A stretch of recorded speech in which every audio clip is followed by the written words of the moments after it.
Hello दोस्तों, मैं इशिका शर्मा आपका अपने चैनल सनातन वर्ल्ड में स्वागत करती हूँ। आज के एपिसोड में हम रुद्र संहिता के 1 से 10 तक के अध्यायों का श्रवण करेंगे। इससे पहले के एपिसोड में हमने विदेश्वर संहिता के अध्यायों का श्रवण किया था, जिसका लिंक आपको इस वीडियो के डिस्क्रिप्शन बॉक्स में मिल जाएगा। तो चलिए दोस्तों, महादेव का नाम लेते हुए रुद्र संहिता के पहले अध्याय का श्रवण आरंभ करते हैं। हर हर महादेव। श्री रुद्र संहिता प्रथम खंड पहला अध्याय ऋषि गणों की वार्ता।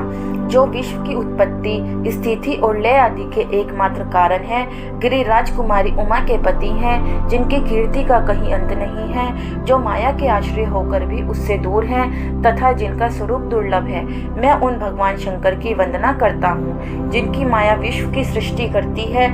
जैसे लोहा चुंबक से आकर्षित होकर उसके पास ही लटका रहता है, उसी प्रकार ये सारे जगत जिसके आसपास ही भ्रमण करते हैं। जिन्होंने इन प्रपंचों को रचने की विधि बताई है, जो सभी के भीतर अंतर्यामी रूप से विराजमान है, मैं उन भगवान शिव को नमन करता हूँ। ऋषि बोले, हे सूत जी, अब आप हमसे भगवान शिव व पार्वती के परम उत्तम व दिव्य स्वरूप का वर्णन कीजिए। सृष्टि की रचना से पूर्व, सृष्टि के मध्य काल व अंत काल में महेश्वर किस प्रकार वे किस रूप में स्थित होते हैं, सभी लोगों का कल्याण करने वाले भगवान शिव कैसे प्रसन्न होते हैं तथा प्रसन्न होने पर अपने भक्तों को कौन कौन से उत्तम फल देते हैं। हमने सुना है कि भगवान शिव महान दयालु हैं, अपने भक्तों को कष्ट में नहीं देख सकते। ब्रह्मा, विष्णु और महेश तीनों देवता शिव जी के अंग से ही उत्पन्न हुए हैं। हम पर कृपा कर शिव जी के प्राकट्य, देवी उमा की उत्पत्ति, शिव उमा विवाह, गृहस्थ धर्म एवं शिव जी के अनंत चरित्रों को सुनाइए। सूत जी बोले, हे ऋषियों, आप लोगों के प्रश्न पतित पावनी श्री गंगा जी के समान है। ये सुनने वालों, कहने वालों और पूछने वालों, इन तीनों को पवित्र करने वाले हैं। आपकी इस कथा को सुनने की आंतरिक इच्छा है, इसलिए आप धन्यवाद के पात्र हैं। ब्राह्मणों, भगवान शंकर का रूप साधु, राजसी और तामसी तीनों प्रकृति के मनुष्य को सदा आनंद प्रदान करने वाला है। वे मनुष्य जिनके मन में कोई तृष्णा नहीं है, ऐसे ऐसे महात्मा पुरुष भगवान शिव के गुणों का ज्ञान करते हैं, क्योंकि शिव की भक्ति मन और कानों को प्रिय लगने वाली और संपूर्ण मनोरथों को देने वाली है। हे ऋषियों, मैं आपके प्रश्नों के अनुसार ही शिव के चरित्र का वर्णन करता हूँ, आप उसे आदर पूर्वक श्रवण करें। आपके प्रश्नों के अनुसार ही नारद जी ने अपने पिता ब्रह्मा जी से यही प्रश्न किया था। तब ब्रह्मा जी ने प्रसन्न होकर शिव चरित्र सुनाया था। उसी संवाद को मैं तुम्हें सुनाता हूँ, क्योंकि उस संवाद में भव सागर से मुक्त कराने वाले गौरीश की अनेकों आश्चर्यमय लीलाएं वर्णित है। दूसरा अध्याय, नारद जी की काम वासना। सूत जी बोले, हे महर्षियों, एक समय की बात है, ब्रह्मा पुत्र नारद जी हिमालय पर्वत की एक गुफा में बहुत दिनों से तपस्या कर रहे थे। उन्होंने दृढ़ता पूर्वक समाधि लगाई थी और तप करने लगे थे। उनके उग्र तप का समाचार पाकर देवराज इंद्र कांप उठे। उन्होंने सोचा कि नारद मुनि मेरे स्वर्गलोक के राज्य को छीनना चाहते हैं। यह ख्याल आते ही इंद्र ने उनकी तपस्या में विघ्न डालने की कोशिश की। उन्होंने कामदेव को बुलाया और कहने लगे, हे कामदेव, तुम मेरे परम मित्र एवं हितैषी हो। नारद हिमाचल पर्वत की गुफा में बैठकर तपस्या कर रहा है। कहीं ऐसा न हो कि वह वरदान में ब्रह्मा जी से मेरा स्वर्ग का राज्य ही मांग बैठे, अतः तुम वहां जाकर उसका तप भंग कर दो। यह आज्ञा पाकर कामदेव वसंत को साथ ले बड़े गर्व से उस स्थान पर गए और अपनी सारी कलाएं रच डाली। कामदेव और वसंत के बहुत प्रयत्न करने पर भी नारद मुनि के मन में कोई विकार उत्पन्न नहीं हुआ। महादेव जी के अनुग्रह से उन दोनों का गर्व चूर्ण हो गया। ऐसा इसलिए हुआ क्योंकि महादेव जी की कृपा से नारद मुनि पर कामदेव का कोई प्रभाव नहीं पड़ा था। पहले उस आश्रम में भगवान शिव ने भी तपस्या की थी। उसी स्थान पर उन्होंने ऋषि मुनियों की तपस्या का नाश करने वाले कामदेव को भस्म कर डाला था। कामदेव को भस्म देखकर उनकी पत्नी रति ने बिलखते हुए भगवान शंकर से उन्हें जीवित करने की प्रार्थना की तथा सभी देवता भी शिव जी से प्रार्थना करने लगे। तो भगवान महादेव जी ने कहा था कि कुछ समय पश्चात कामदेव स्वयं जीवित हो जाएंगे, किंतु इस स्थान पर और इसके आसपास जहाँ तक भस्म दिखाई देती है वहां तक कि पृथ्वी पर कामदेव की माया और कामबान का कोई प्रभाव नहीं पड़ेगा। इस प्रकार उस स्थान से कामदेव लज्जित होकर वापस लौट आए। देवराज इंद्र ने जब यह सुना कि नारद जी पर कामदेव का कोई प्रभाव नहीं पड़ा तो उन्होंने नारद जी की खूब प्रशंसा की। भगवान शिव की माया के कारण वे भूल गए थे कि शिव जी के शाप के कारण उस स्थान पर कामदेव की माया नहीं चल सकती। नारद जी भगवान शिव की कृपा से बहुत समय तक तपस्या करते रहे। अपने तप को पूर्ण हुआ समझकर नारद जी उठे तो उन्हें कामदेव पर विजय प्राप्त करने का ध्यान आया। तब उन्हें मन ही मन इस बात का घमंड हुआ कि उन्होंने कामदेव पर विजय प्राप्त कर ली है। इस प्रकार अभिमान से उनका ज्ञान नष्ट हो गया। वे यह समझ नहीं सके कि कामदेव के पराजित होने में भगवान शंकर की ही माया थी। तब वे अपने काम विजय की कथा सुनाने के लिए शीघ्र ही कैलाश पर्वत पर जा पहुँचे और भगवान शिव को नमस्कार करके अपनी तपस्या की सफलता का समाचार तथा कामदेव पर विजय प्राप्त करने का समाचार कह सुनाया। यह सब सुनकर महादेव जी ने नारद की प्रशंसा करते हुए कहा, हे नारद जी, आप परम धन्य हैं, परंतु मेरी एक बात याद रखना कि यह समाचार किसी अन्य देवता को मत सुनाना, विशेषकर भगवान विष्णु से तो इस बात को कदापि न कहना। यह वृत्तांत सबसे छिपाकर रखने योग्य है। तुम मेरे प्रिय हो, इसलिए मैं तुम्हें यह आज्ञा देता हूँ कि यह बात किसी के सामने प्रकट मत करना। परंतु वे तो शिव की माया से मोहित हो चुके थे, इसलिए उनकी दी शिक्षा को ध्यान में न रखते हुए वे ब्रह्मलोक चले गए। वहां ब्रह्मा जी को नमस्कार कर बोले, मैंने अपने तपोबल से कामदेव को जीत लिया है। यह सुनकर ब्रह्मा जी ने भगवान शिव के चरणों का चिंतन करके सारा कारण जान लिया तथा अपने पुत्र नारद को यह सब किसी और से कहने के लिए मना कर दिया। नारद के मन में अभिमान के अंकुर उत्पन्न हो गए थे, जिसके फलस्वरूप उनकी बुद्धि नष्ट हो गई थी। वे तो तुरंत विष्णु लोक पहुंचकर भगवान विष्णु को यह सारा किस्सा सुनाना चाहते थे।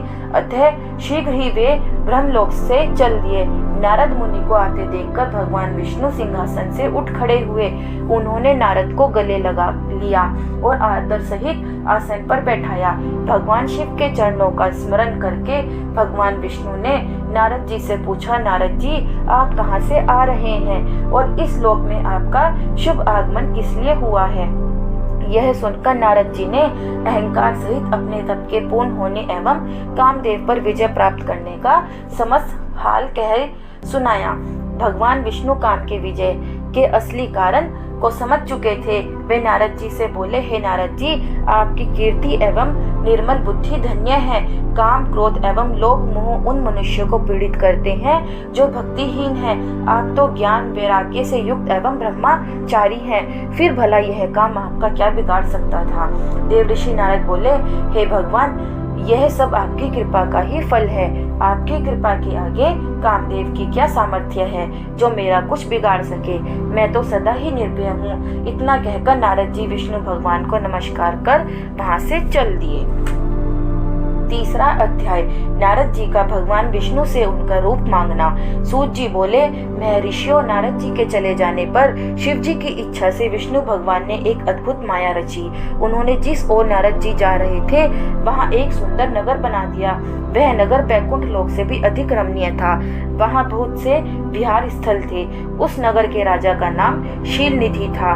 उस राजा की एक बहुत सुंदर कन्या थी। उन्होंने अपनी पुत्री के लिए स्वयंवर का आयोजन किया था। उनकी कन्या का वरण करने के लिए उत्सुक बहुत से राजकुमार पधारे थे। वहां बहुत चहल पहल थी। इस नगर की शोभा देखते ही नारद जी का मन मोहित हो गया। जब राजा शीलनिधि ने नारद जी को आते देखा तो उन्हें सादर प्रणाम करके स्वर्ण सिंहासन पर बैठाकर उनकी पूजा की। फिर अपनी देव सुंदरी कन्या को बुलाया, जिसने महर्षि के चरणों में प्रणाम किया। नारद जी से उसका परिचय कराते हुए शीलनिधि ने निवेदन किया, महर्षि, यह मेरी पुत्री श्रीमती है। इसके स्वयंवर का आयोजन किया गया है। इस कन्या के गुण दोषों को बताने की कृपा कीजिए। राजा के ऐसे वचन सुनकर नारद जी बोले, राजन, आपकी कन्या साक्षात लक्ष्मी है। इसका भावी पति भगवान शिव के समान वैभवशाली, त्रिलोक जयी, वीर तथा कामदेव को भी जीतने वाला होगा। ऐसा कहकर नारद मुनि वहां से चल दिए। शिव की माया के कारण वे काम के वशीभूत हो सोचने लगे कि राजकुमारी को कैसे प्राप्त करूं। स्वयंवर में आए सुंदर एवं वैभवशाली राजाओं को छोड़कर भला यह मेरा वरण कैसे करेगी। वे सोचने लगे कि नारियों को सौंदर्य बहुत प्रिय होता है, सौंदर्य को देखकर ही श्रीमती मेरा वरण कर सकती है। ऐसा विचार कर नारद जी फिर विष्णु लोक में जा पहुँचे और उन्होंने राजा शीलनिधि की कन्या के स्वयंवर के बारे में बताया तथा उस कन्या के साथ विवाह करने की इच्छा व्यक्त की। उन्होंने भगवान विष्णु से प्रार्थना की कि वे अपना रूप उन्हें प्रदान करें ताकि श्रीमती उन्हें ही वरे। सूत जी कहते हैं, महर्षि और नारद मुनि की ऐसी बात सुनकर भगवान मधुसूदन हंस पड़े और भगवान शंकर के प्रभाव का अनुभव करके उन्होंने इस प्रकार उत्तर दिया। भगवान विष्णु बोले, हे नारद, जाइए, मैं आपका हित उसी प्रकार करूंगा जिस प्रकार पीड़ित व्यक्ति का श्रेष्ठ वैद्य करता है, क्योंकि तुम मुझे विशेष प्रिय हो। ऐसा कहकर भगवान विष्णु ने नारद मुनि को वानर का मुख तथा शेष अंगों को अपना मनोहर रूप प्रदान कर दिया।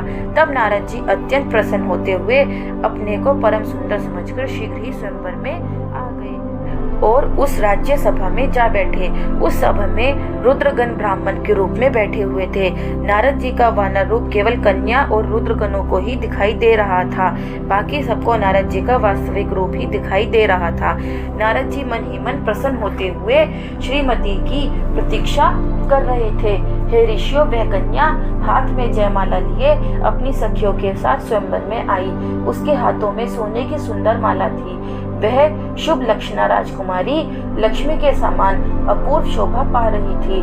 नारद मुनि का भगवान विष्णु जैसा शरीर और वानर जैसा मुख देख वह कुपित हो गई और उनकी ओर से दृष्टि हटाकर मनोवांछित वर की तलाश में आगे चली गई। सभा में अपने मनपसंद वर को ना पाकर वह उदास हो गई।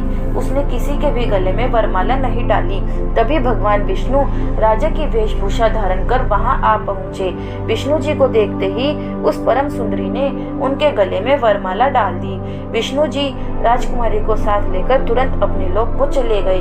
यह देखकर नारद जी विचलित हो गए। तब ब्राह्मणों के रूप में उपस्थित रुद्रगणों ने नारद जी से कहा, हे नारद जी, आप व्यर्थ ही काम से मोहित हो सौंदर्य के बल से राजकुमारी को पाना चाहते हैं। पहले जरा अपना वानर के समान मुख तो देख लीजिए। सूत जी बोले। यह वचन सुनकर नारद जी को बड़ा आश्चर्य हुआ।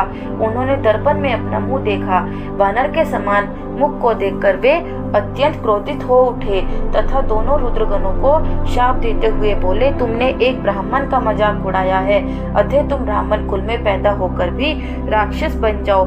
यह सुनकर वे शिवगण कुछ नहीं बोले, बल्कि इसे भगवान शिव की इच्छा मानते हुए उदासीन भाव से अपने स्थान को चले गए और भगवान शिव की स्तुति करने लगे।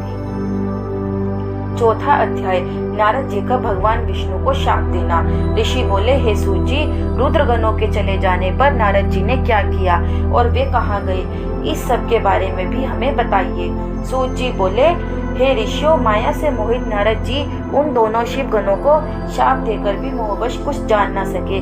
तत्पश्चात क्रोधित हुए वे तालाब के पास पहुँचे और वहां जल में पुनः अपनी परछाई देखी तो उन्हें फिर वानर जैसी आकृति दिखाई दी। उसे देखकर नारद जी को और अधिक क्रोध चढ़ाया। वे सीधे विष्णु लोक की ओर चल दिए। वहां पहुंचकर भगवान विष्णु से वे बोले, श्री हरि, तुम बड़े दुष्ट हो। अपने कपट से विश्व को मोहने वाले तुम दूसरों को सुखी होता नहीं देख सकते। तभी तो तुमने सागर मंथन के समय मोहिनी का रूप धारण कर दैत्यों से अमृत का कलश छीन लिया था और उन्हें अमृत की जगह मदिरा पिलाकर पागल बना दिया था। यदि उस समय भगवान शंकर दया करके विष को ना पीते तो तुम्हारा सारा कपट प्रकट हो जाता। तुम्हें कपट पूर्ण चालें अधिक प्रिय हैं। भगवान महादेव जी ने ब्राह्मणों को सर्वोपरि बताया है। आज तुम्हें मैं ऐसी सीख दूंगा जिससे तुम फिर कभी कहीं भी ऐसा कार्य नहीं कर सकोगे।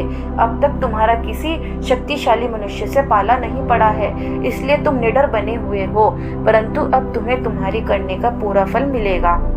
माया मोहित नारद जी क्रोध से खिन्न थे। वे भगवान विष्णु को शाप देते हुए बोले, विष्णु, तुमने स्त्री के लिए मुझे व्याकुल किया है, तुम्हें सभी को मोह में डालते हो। तुमने राजा का रूप धारण करके मुझे छला था, इसलिए मैं तुम्हें शाप देता हूँ कि तुम्हारे जिस रूप ने कपट पूर्वक मुझे छला है, तुम्हें वही रूप मिले। तुम राजा होंगे और इसी तरह स्त्री का वियोग भोगोगे जिस तरह मैं भोग रहा हूँ। तुमने जिन वानरों के समान मेरी आकृति बना दी है, वही वानर तुम्हारी सहायता करेंगे। तुम दूसरों को स्त्री वियोग का दुख देते हो, इसलिए तुम्हें भी यही दुख भोगना पड़ेगा। तुम्हारी स्थिति अज्ञान से मोहित मनुष्य जैसी हो जाएगी। अज्ञान से मोहित नारद जी का शाप विष्णु भगवान ने स्वीकार कर लिया। तत्पश्चात उन्होंने महालीला करने वाली मोहिनी माया को समाप्त कर दिया। माया के जाते ही नारद जी का खोया हुआ ज्ञान लौट आया और उनकी बुद्धि पहले की तरह हो गई। उनकी सारी व्याकुलता चली गई तथा मन में आश्चर्य उत्पन्न हो गया। यह सब जानकर नारद जी बहुत पछताने लगे और अपने को धिक्कारते हुए भगवान विष्णु के चरणों में गिर पड़े और उनसे क्षमा मांगने लगे।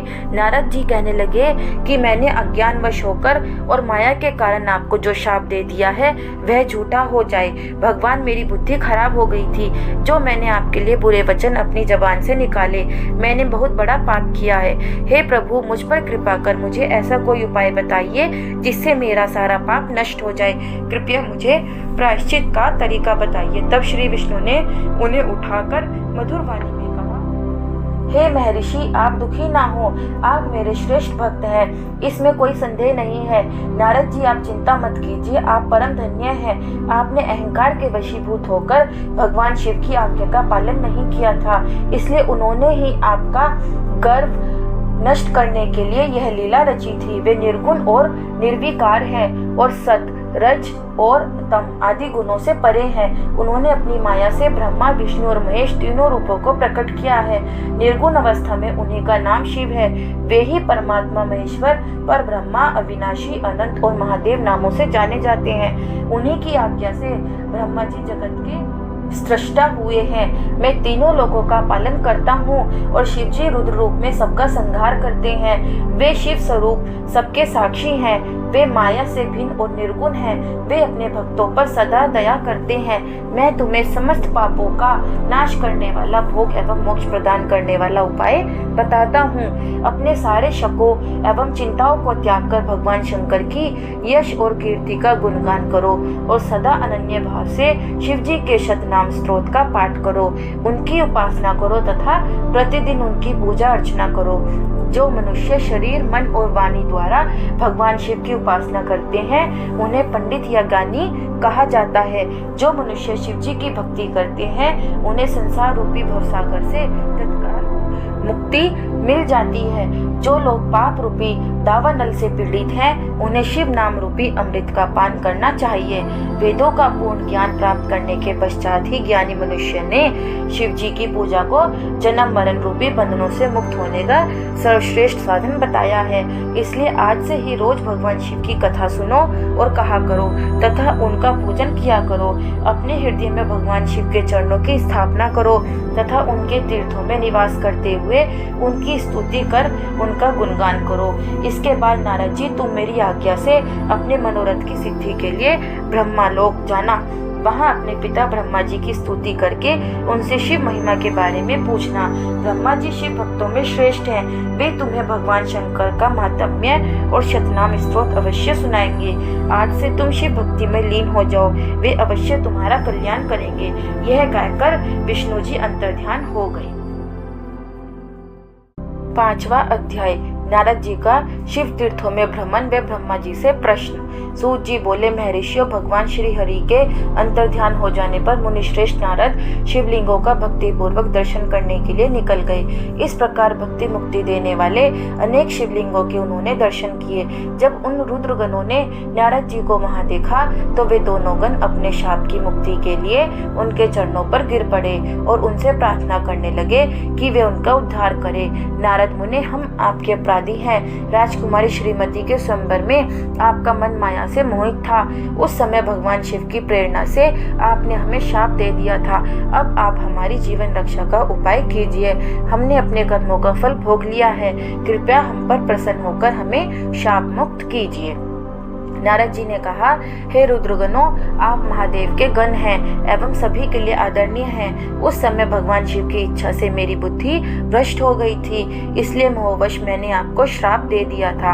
आप लोग मेरे इस अपराध को क्षमा कर दे, परंतु मेरा वचन झूठा नहीं हो सकता, इसलिए मैं आपको शाप से मुक्ति का उपाय बताता हूँ। मुनिवर, विश्वा के वीर्य द्वारा तुम एक राक्षसी के गर्भ में जन्म लोगे। समस्त दिशाओं में रावण और कुंभकर्ण के नाम से प्रसिद्धि पाओगे। राक्षस राज का पद प्राप्त करोगे। तुम बलवान व वैभव से युक्त होगे। तुम्हारा प्रताप सभी लोकों में फैलेगा।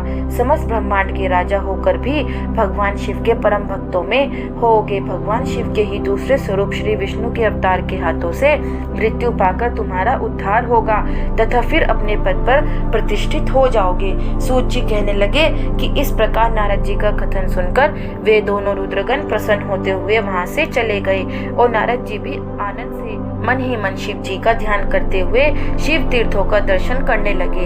इसी प्रकार भ्रमण करते करते वे शिव की प्रिय नगरी काशीपुरी में पहुँचे और काशीनाथ का दर्शन कर उनकी पूजा उपासना करी।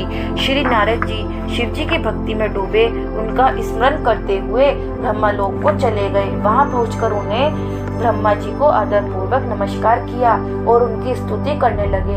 उस समय उनका हृदय शुद्ध हो चुका था और उनके हृदय में शिव जी के प्रति भक्ति भावना ही थी और कुछ नहीं। नारद जी बोले, हे पितामह, आप तो पर ब्रह्मा परमात्मा के स्वरूप को अच्छी प्रकार से जानते हो। आपकी कृपा से मैंने भगवान विष्णु के महात्म्य का ज्ञान प्राप्त किया है एवं भक्ति मार्ग, ज्ञान मार्ग, तपो मार्ग, दान मार्ग, तीर्थ मार्ग के बारे में जाना है, परंतु मैं शिव तत्व के ज्ञान को अभी तक नहीं जान पाया हूँ। मैं उनकी पूजा विधि को भी नहीं जानता हूँ। अतः अब मैं आप उनके बारे में सभी कुछ जानना चाहता हूँ। मैं भगवान विष्णु के विभिन्न चरित्रों, उनके स्वरूप तथा वे सृष्टि के आरंभ में, मध्य में किस रूप में थे, उनकी लीलाएं कैसे होती थी और प्रलय काल में भगवान शिव कहाँ निवास करते हैं, उनका विवाह तथा उनके पुत्र कार्तिकेय के जन्म आदि की कथाएं मैं आपके श्रीमुख से सुनना चाहता हूँ। भगवान शिव कैसे प्रसन्न होते हैं और प्रसन्न होने पर क्या क्या वरदान प्रदान करते हैं, इस संपूर्ण वृत्तांत को मुझे बताने की कृपा करें। अपने पुत्र नारद की ये बातें सुनकर पितामह ब्रह्मा बहुत प्रसन्न हुए। छठा अध्याय, ब्रह्मा जी द्वारा शिव तत्व का वर्णन। ब्रह्मा जी ने कहा, हे नारद, तुम सदैव जगत के उपकार में लगे रहते हो। तुमने जगत के लोगों के हित के लिए बहुत उत्तम बात पूछी है, जिसके सुनने से मनुष्य के सब जन्मों के पापों का नाश हो जाता है। उस पर ब्रह्मा शिव तत्व का वर्णन मैं तुम्हारे लिए कर रहा हूँ। शिव तत्व का स्वरूप बहुत सुंदर और अद्भुत है। जिस समय महाप्रलय आई थी और पूरा संसार नष्ट हो गया था तथा चारों ओर फिर अंधकार ही अंधकार था, आकाश व ब्रह्मांड तारों व ग्रहों से रहित होकर अंधकार में डूब गए थे। सूर्य और चंद्रमा दिखाई देने बंद हो गए थे। सभी ग्रहों और नक्षत्रों का कहीं पता नहीं चल रहा था। दिन रात, अग्नि जल कुछ भी नहीं था। प्रधान आकाश और अन्य तेज भी शून्य हो गए थे। शब्द, स्पर्श, गंध, रूप, रस का अभाव हो गया था। सत्य असत्य सब कुछ खत्म हो गया था। तब सिर्फ सत ही बचा था। उस तत्व को मुनिजन एवं योगी अपने हृदय के भीतर ही देखते हैं। वाणी, नाम, रूप, रंग आदि की वहां तक पहुंच नहीं है। उस परब्रह्मा के विषय में ज्ञान और अज्ञान किए गए संबोधन के द्वारा कुछ समय बाद अर्थात सृष्टि का समय आने पर एक से अनेक होने के संकल्प का उदय हुआ। तब उन्होंने अपनी लीला से मूर्ति की रचना की। वह मूर्ति संपूर्ण ऐश्वर्य तथा गुणों से युक्त, संपन्न, सर्व ज्ञानमयी एवं सब कुछ प्रदान करने वाली है। यही सदाशिव की मूर्ति है। सभी पंडित विद्वान इसी प्राचीन मूर्ति को ईश्वर कहते हैं। उसने अपने शरीर से स्वच्छ शरीर वाली एवं स्वरूपभूता शक्ति की रचना की। वही परम शक्ति प्रकृति, गुणमयी और बुद्धित्व की जननी कहलाई। उसे शक्ति, अंबिका, प्रकृति, संपूर्ण लोकों की जननी, त्रिदेवों की माता, नित्या और मूल कारण भी कहते हैं। उसकी 8 भुजाओं एवं मुख की शोभा विचित्र है। उसके मुख के सामने चंद्रमा की कांति भी क्षीण हो जाती है। विभिन्न प्रकार के आभूषण एवं गतियां देवी की शोभा बढ़ाती हैं। वे अनेक प्रकार के अस्त्र शस्त्र धारण किए हुए हैं। सदाशिव को ही सब कुछ मनुष्य परम पुरुष ईश्वर शिव शंभु और महेश्वर कहकर पुकारते हैं। उनके मस्तक पर गंगा, भाल में चंद्रमा और मुख में 3 नेत्र शोभा पाते हैं। उनके 5 मुख हैं तथा 10 भुजाओं के स्वामी एवं त्रिशूलधारी हैं। वे अपने शरीर में भस्म लगाए हैं। उन्होंने शिवलोक नामक क्षेत्र का निर्माण किया है। यह परम पावन स्थान काशी नाम से जाना जाता है। यह परम मोक्षदायक स्थान है। इस क्षेत्र में परमानंद रूप शिव पार्वती सहित निवास करते हैं। शिव और शिवा ने प्रलय काल में भी उस स्थान को नहीं छोड़ा, इसलिए शिव जी ने इसका नाम आनंदवन रखा है। एक दिन आनंदवन में घूमते समय शिव शिवा के मन में किसी दूसरे पुरुष की रचना करने की इच्छा हुई। तब उन्होंने सोचा कि इसका भार किसी दूसरे व्यक्ति को सौंपकर हम यहीं काशी में विराजमान रहेंगे। ऐसा सोचकर उन्होंने अपने वाम भाग के 10वें अंग पर अमृत मल दिया, जिससे एक सुंदर पुरुष वहां प्रकट हुआ, जो शांत और सत्व गुणों से युक्त एवं गंभीरता का अथय सागर था। उसकी कांति इंद्रनील मणि के समान श्याम थी। उसका दिव्य शोभा से चमक रहा था तथा नेत्र कमल के समान थे। उसने हाथ जोड़कर भगवान शिव और शिवा को प्रणाम किया तथा प्रार्थना की कि मेरा नाम निश्चित कीजिए। यह सुनकर भगवान शिव हंसकर बोले कि सर्वत्र व्यापक होने से तुम्हारा नाम विष्णु होगा। तुम भक्तों को सुख देने वाले होगे। तुम यही स्थिर रहकर तप करो, वही सभी कार्यों का साधन है। ऐसा कहकर शिव जी ने उन्हें ज्ञान प्रदान किया तथा वहां से अंतर्ध्यान हो गए। तब विष्णु जी ने 12 वर्ष तक वहां दिव्य तप किया। तपस्या के कारण उनके शरीर से अनेक जल धाराएं निकलने लगी। उस जल से सारा सोना आकाश व्याप्त हो गया। वह ब्रह्मरूप जल अपने स्पर्श मात्र से पापों का नाश करने वाला था। उस जल में भगवान विष्णु ने स्वयं शयन किया। नार अर्थात जल में निवास करने के कारण ही वे नारायण कहलाए। तभी से उन महात्मा से सब तत्वों की उत्पत्ति हुई। पहले प्रकृति से महान और उससे 3 गुण उत्पन्न हुए तथा उनसे अहंकार उत्पन्न हुआ। उससे शब्द, स्पर्श, रूप, रस और गंध एवं 5 भूत प्रकट हुए। उनसे ज्ञानेंद्रियों एवं कर्मेंद्रियों बनी। उस समय एकाकार 24 तत्व प्रकृति से प्रकट हुए एवं उनको ग्रहण करके परम पुरुष नारायण भगवान शिव जी की इच्छा से जल में सो गए। 7वां अध्याय विवादग्रस्त ब्रह्मा विष्णु के मध्य अग्नि स्तंभ का प्रकट होना। ब्रह्मा जी कहते हैं, हे देव ऋषि, जब नारायण जल में शयन करने लगे तब शिव जी की इच्छा से विष्णु जी की नाभि से एक बहुत बड़ा कमल प्रकट हुआ। उसमें असंख्य नाल दंड थे। वह पीले रंग का था और उसकी ऊंचाई भी कई योजन थी। कमल सुंदर, अद्भुत और संपूर्ण तत्वों से युक्त था। वह रमणीय और पुण्य दर्शनों के योग्य था। तत्पश्चात भगवान शिव ने मुझे अपने दाहिने अंग से उत्पन्न किया। उन महेश्वर ने अपनी माया से मोहित कर नारायण देव के नाभि कमल में मुझे डाल दिया और लीला पूर्वक मुझे प्रकट किया। इस प्रकार उस कमल से पुत्र के रूप में मुझे जन्म मिला। मेरे 4 मुख लाल मस्तक पर त्रिपुर धारण किए हुए थे। भगवान शिव की माया से मोहित होने के कारण मेरी ज्ञान शक्ति बहुत दुर्लभ हो गई थी और मुझे कमल के अतिरिक्त और कुछ भी दिखाई नहीं दे रहा था। मैं कौन हूँ, कहाँ से आया हूँ, मेरा कार्य क्या है, मैं किसका पुत्र हूँ, किसने मेरा निर्माण किया है। कुछ इसी प्रकार के प्रश्नों ने मुझे अपनी परेशानी में डाल दिया था। कुछ क्षण बाद मुझे बुद्धि प्राप्त हुई और मुझे लगा कि इसका पता लगाना बहुत सरल है। इस कमल का उद्गम स्थान इस जल में नीचे की ओर है और इसके नीचे मैं उस पुरुष को पा सकूंगा जिसने मुझे प्रकट किया है। यह सोचकर एक नाल को पकड़कर मैं 100 वर्षों तक नीचे की ओर उतरता रहा, परंतु फिर भी मैंने कमल की जड़ को नहीं पाया। इसलिए मैं पुनः ऊपर की ओर बढ़ने लगा। बहुत ऊपर जाने पर भी कमल कोश को नहीं पा सका। तब मैं और अधिक परेशान हो गया।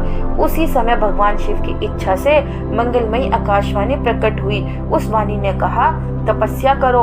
उस आकाशवाणी को सुनकर अपने पिता का करने हेतु मैंने तपस्या करना आरंभ कर दिया और 12 वर्ष तक घोर तपस्या की।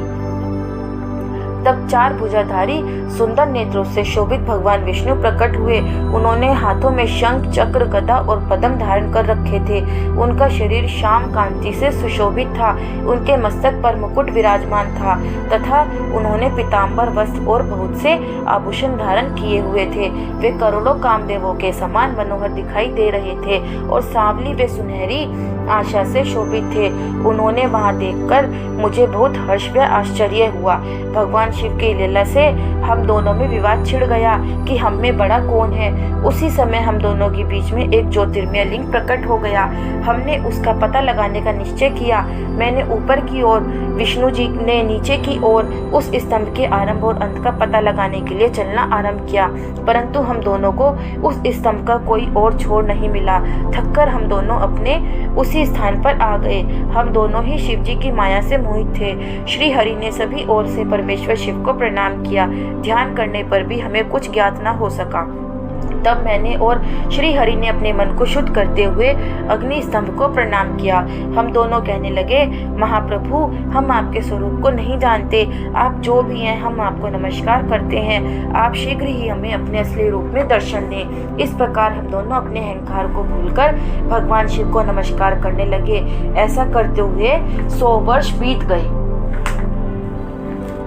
8वां अध्याय, ब्रह्मा विष्णु को भगवान शिव के दर्शन। ब्रह्मा जी बोले, मुनि श्रेष्ठ नारद, हम दोनों देवता घमंड को भूलकर निरंतर भगवान शिव का स्मरण करने लगे। हमारे मन में ज्योतिर्लिंग के रूप में प्रकट परमेश्वर के वास्तविक रूप का दर्शन करने की इच्छा और प्रबल हो गई। शिव शंकर गरीबों के प्रतिपालक, अहंकारियों के गर्व को चूर्ण करने वाले तथा सबके अविनाशी प्रभु हैं। वे हम पर दया करते हुए हमारी उपासना से प्रसन्न हो गए।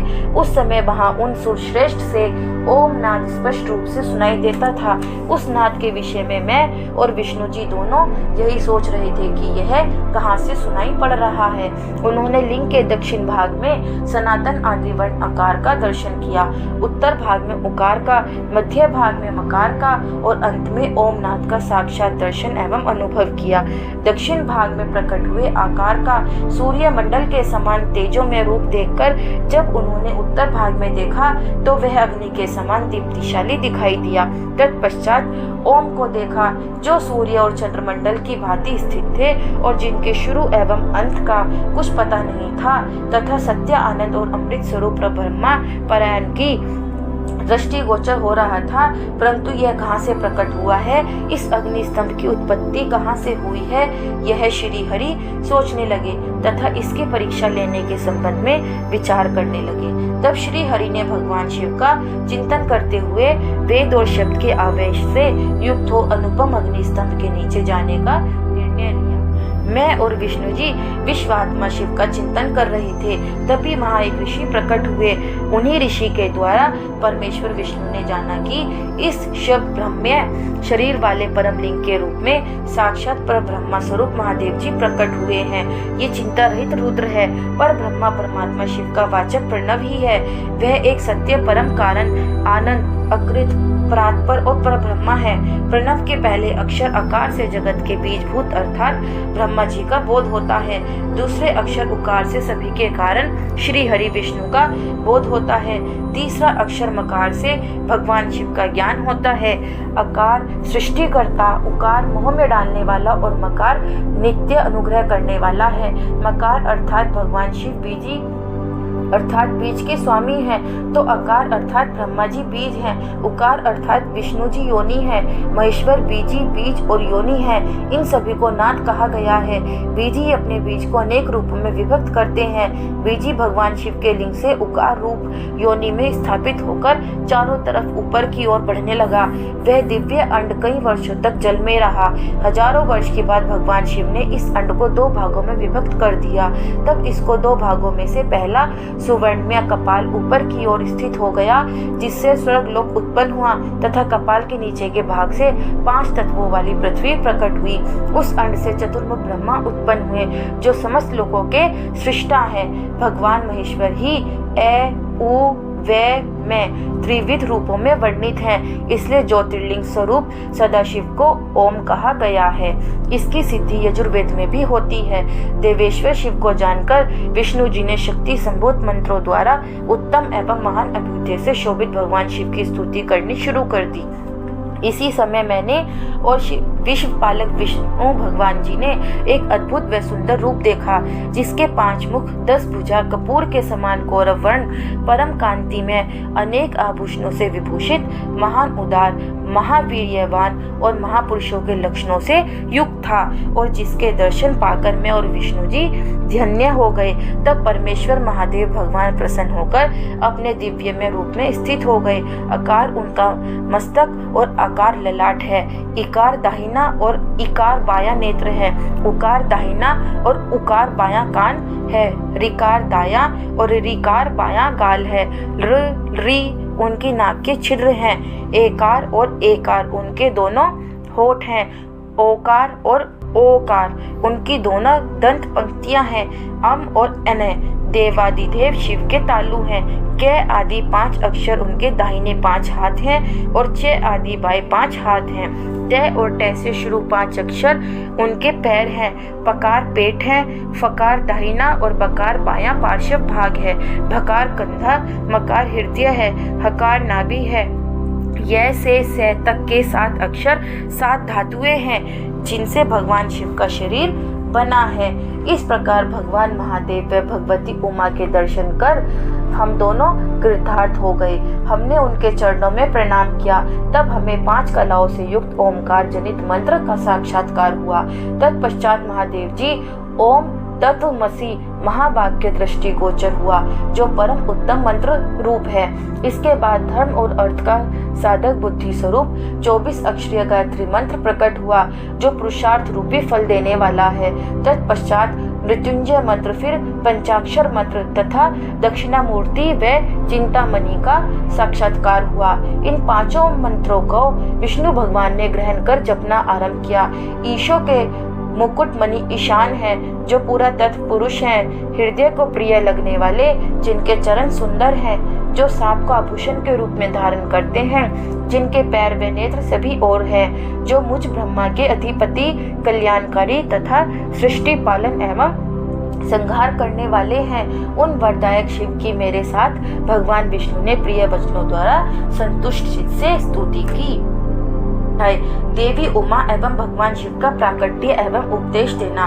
ब्रह्मा जी बोले, नारद भगवान विष्णु द्वारा की गई अपनी स्तुति सुनकर कल्याण में शिव बहुत प्रसन्न हुए और देवी उमा सहित वहां प्रकट हो गए। भगवान शिव के 5 मुख थे और हर मुख में 3-3 नेत्र थे। मस्तक में चंद्रमा, सिर पर जटा तथा संपूर्ण अंगों में विभूति लगा रखी थी। 10 भुजा वाले गले में नीलकंठ आभूषणों से विभूषित और माथे पर भस्म का त्रिपुंड लगाए थे। उनका यह रूप मन को मोहित करने वाला और परम आनंदमय था। महादेव जी के साथ भगवती उमा ने भी हमें दर्शन दिए। उनको देखकर मैंने और विष्णु जी ने पुनः उनकी स्तुति करनी शुरू कर दी। तब पापों का नाश करने वाले तथा अपने भक्तों पर सदा कृपा दृष्टि रखने वाले महेश्वर ने मुझे और भगवान विष्णु को श्वास से वेद का उपदेश दिया। तत्पश्चात उन्होंने हमें गुप्त ज्ञान प्रदान किया। वेद का ज्ञान प्राप्त कर कृतार्थ हुए विष्णु जी और मैंने भगवान शिव और देवी के सामने अपने दोनों हाथ जोड़कर नमस्कार किया तथा प्रार्थना की। विष्णु जी ने पूछा, हे देव, आप किस प्रकार प्रसन्न होते हैं तथा किस प्रकार आपकी पूजा और ध्यान करना चाहिए? कृपया कर हमें इसके बारे में बताएं तथा सदुपदेश देकर धन्य करें। ब्रह्मा जी कहते हैं, नारद इस प्रकार श्री हरि की यह बात सुनकर अत्यंत प्रसन्न हुए। कृपया निधान शिव ने प्रीतिपूर्वक यह बात की। श्री शिव बोले, मैं तुम दोनों की भक्ति से बहुत प्रसन्न हूँ। मेरे इसी रूप का पूजन व चिंतन करना चाहिए। तुम दोनों महाबली हो। मेरे दाएं बाएं अंगों से तुम प्रकट हुए हो। लोक पिता ब्रह्मा मेरे दाहिने पार्श्व से और पालनहार विष्णु मेरे बाएं पार्श्व से प्रकट हुए हैं। मैं तुम पर भली भांति प्रसन्न हूँ